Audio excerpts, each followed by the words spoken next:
Hello दोस्तों, स्वागत है आप सभी का हमारे इस यूट्यूब चैनल एकेपी ज्ञान सोशल टेक्नोलॉजी में। तो दोस्तों, आज की इस वीडियो के माध्यम से हम आप सभी को अमरनाथ धाम के बारे में और वहां की संपूर्ण यात्रा के बारे में बताऊंगा। तो चलिए दोस्तों, वीडियो को हम स्टार्ट करते हैं। वीडियो को स्टार्ट करने से पहले हमारी आपसे एक छोटी सी रिक्वेस्ट है। यदि आप हमारे चैनल पर नए हो और अभी तक आपने हमारे इस YouTube चैनल को सब्सक्राइब नहीं किया है तो सब्सक्राइब जरूर कर लें और साथ ही साथ बेल आइकन को जरूर प्रेस कर दें ताकि हमारे हर एक वीडियो का नोटिफिकेशन आप तक पहुंच सके। चलिए दोस्तों, वीडियो को हम स्टार्ट करते हैं। दोस्तों, अमरनाथ हिंदुओं का एक प्रमुख तीर्थ स्थल है। दोस्तों, यह जम्मू कश्मीर राज्य के श्रीनगर शहर के उत्तर पूर्व में 134 किलोमीटर दूर समुद्र तल से 13,600 फीट की ऊंचाई पर स्थित है। दोस्तों, इस गुफा की लंबाई, भीतर की ओर गहराई 19 मीटर और चौड़ाई 16 मीटर है। दोस्तों, गुफा 11 मीटर ऊंची है। दोस्तों, अमरनाथ गुफा भगवान शिव के प्रमुख धार्मिक स्थलों में से एक है। दोस्तों, अमरनाथ को तीर्थों का तीर्थ कहा जाता है क्योंकि यहीं पर भगवान शिव ने मां पार्वती को अमृत का रहस्य बताया था। दोस्तों, यहाँ की प्रमुख विशेषता पवित्र गुफा में बर्फ से प्राकृतिक शिवलिंग का निर्मित होना है। दोस्तों, प्राकृतिक हिम से निर्मित होने के कारण इसे स्वयंभू हिमानी शिवलिंग भी कहते हैं। दोस्तों, आषाढ़ पूर्णिमा से शुरू होकर रक्षाबंधन तक पूरे सावन महीने में होने वाले पवित्र हिमलिंग दर्शन के लिए लाखों लोग यहां आते हैं। दोस्तों, गुफा की परिधि लगभग 150 फुट है और इसमें ऊपर से बर्फ के पानी की बूंदें जगह जगह टपकती रहती हैं। दोस्तों, यहीं पर एक ऐसी जगह है जिसमें टपकने वाले हिम बूंदों से लगभग 10 फुट लंबा शिवलिंग बनता है। दोस्तों, चंद्रमा के घटने बढ़ने के साथ साथ इस बर्फ का आकार भी घटता और बढ़ता रहता है। दोस्तों, सावन पूर्णिमा को यह अपने पूरे आकार में आ जाता है और अमावस्या तक धीरे धीरे छोटा होता जाता है।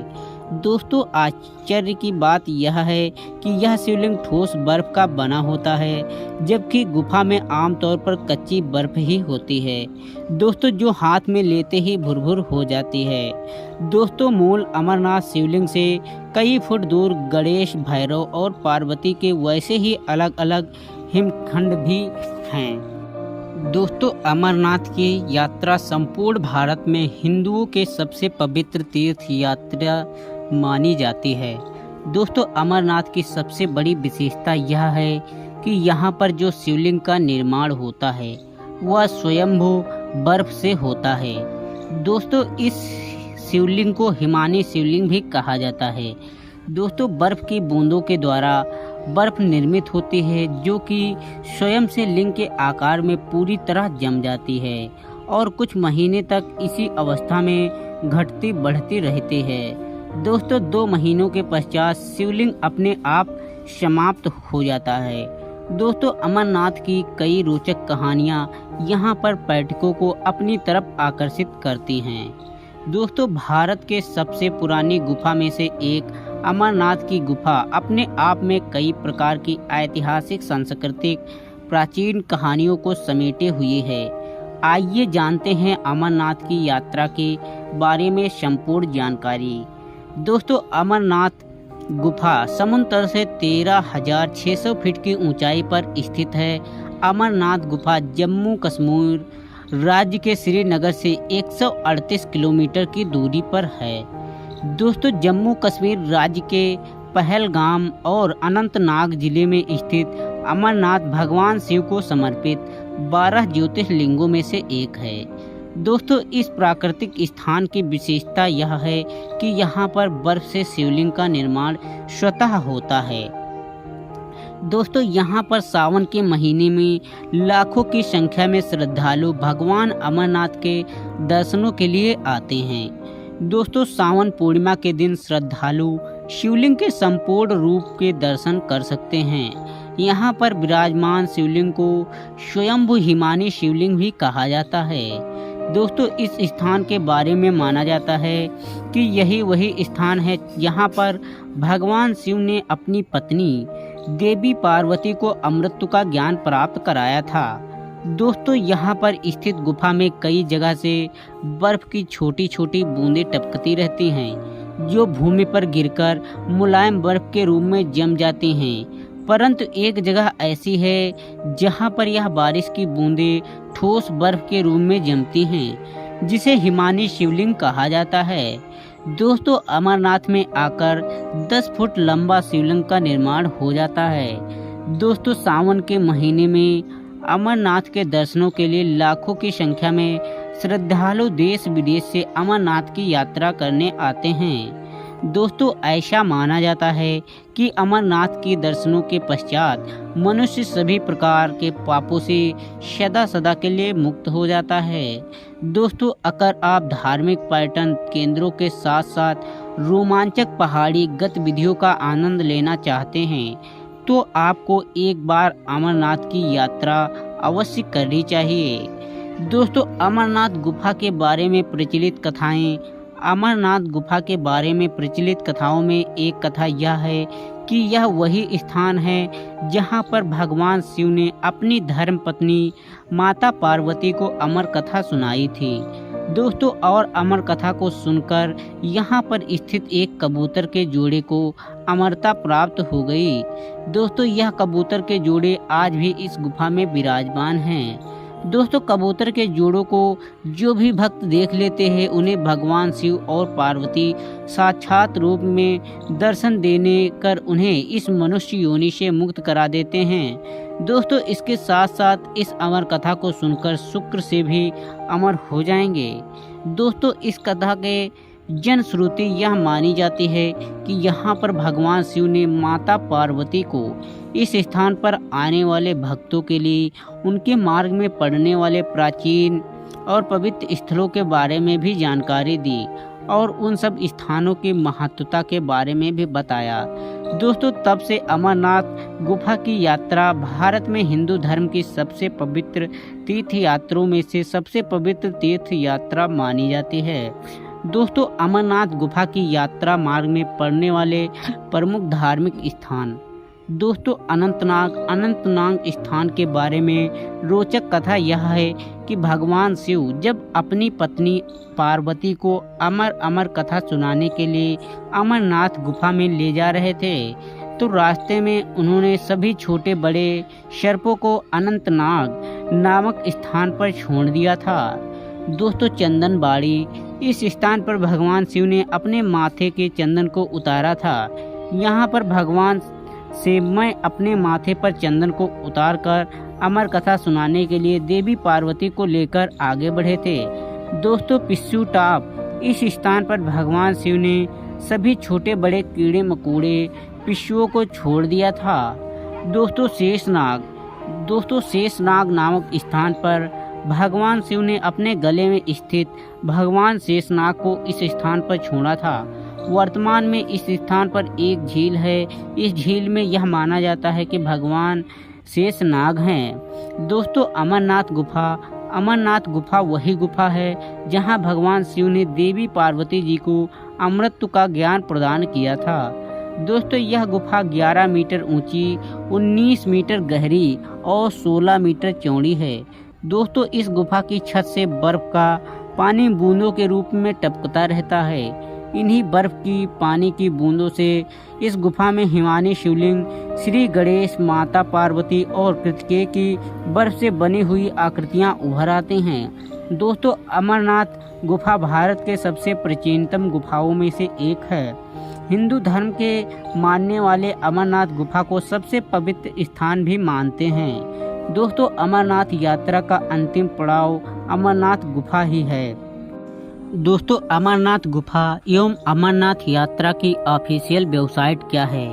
दोस्तों श्री अमरनाथ जी shrine.com है। दोस्तों अमरनाथ यात्रा की कुल दूरी कितनी है? अमरनाथ की यात्रा की कुल दूरी पहलगाम से 36 किलोमीटर की है, जबकि दूसरे छोर बालटाल से अमरनाथ की कुल दूरी मात्र 14 किलोमीटर की होती है। दोस्तों परंतु बालटाल की यात्रा अत्यंत दुर्गम होती है। दोस्तों अमरनाथ गुफा के आसपास का मौसम कैसा है? अमरनाथ के मौसम की बात की जाए तो यहाँ का मौसम जनजीवन के लिए अत्यंत दुर्गम और कठिन होता है। दोस्तों अमरनाथ की यात्रा वर्ष में केवल 1 महीने के लिए सुचारू रूप से चलती है। चारों तरफ से घिरी हुई ऊंची ऊंची चोटियाँ, दर्रे, झील सभी बर्फ से ढके रहते हैं। दोस्तों अमरनाथ गुफा में शिवलिंग किस चीज़ का बना हुआ है? दोस्तों अमरनाथ गुफा में स्थित शिवलिंग गुफा की ऊपरी छत से टपकते हुए बर्फ की बूंदों से निर्मित है। ठोस बर्फ से निर्मित यह शिवलिंग लगभग 10 फुट तक ऊंचा हो जाता है। श्रावण मास में चंद्रमा के बढ़ते और घटते क्रम के अनुसार शिवलिंग का आकार घटता और बढ़ता है। दोस्तों अमरनाथ की यात्रा किस समय प्रारंभ होती है? अमरनाथ की यात्रा आषाढ़ पूर्णिमा से शुरू होकर पूरे सावन भर चलती है। दोस्तों अमरनाथ यात्रा की बुकिंग कैसे की जाती है? अमरनाथ यात्रा की बुकिंग अमरनाथ की आधिकारिक वेबसाइट पर जाकर की जाती है। आधिकारिक वेबसाइट के बारे में आपको ऊपर जानकारी दे दी जा चुकी है। दोस्तों अमरनाथ गुफा किस राज्य में स्थित है? अमरनाथ गुफा जम्मू कश्मीर राज्य के पहलगाम और अनंतनाग जिले में स्थित है। दोस्तों अमरनाथ गुफा की खोज किसने की? अमरनाथ साइन बोर्ड के अनुसार अमरनाथ गुफा की खोज सन 1850 में बूटा मालिक नामक मुस्लिम गड़िया ने की। इसी वजह से अमरनाथ गुफा में चढ़ने वाले चढ़ावे का 1/3% चढ़ावा बूटा मालिक के वंशजों को दिया जाता है। परंतु श्राइन बोर्ड की स्थापना के बाद अब चढ़ावे का हिस्सा नहीं दिया जाता है। दोस्तों एक अन्य तथ्य के अनुसार इस गुफा की खोज महर्षि भृगु ने की थी, परंतु इस बात का अभी तक कोई साक्ष्य उपलब्ध नहीं है। दोस्तों अमरनाथ यात्रा कितने दिन के लिए होती है? दोस्तों अमरनाथ यात्रा पर अगर आप जाना चाहते हैं तो हम आपको जानकारी देने की अमरनाथ की यात्रा कुल 46 दिनों की होती है। दोस्तों अमरनाथ कैसे पहुँचे? जम्मू कश्मीर से अमरनाथ पहुँचने के 2 मार्ग हैं।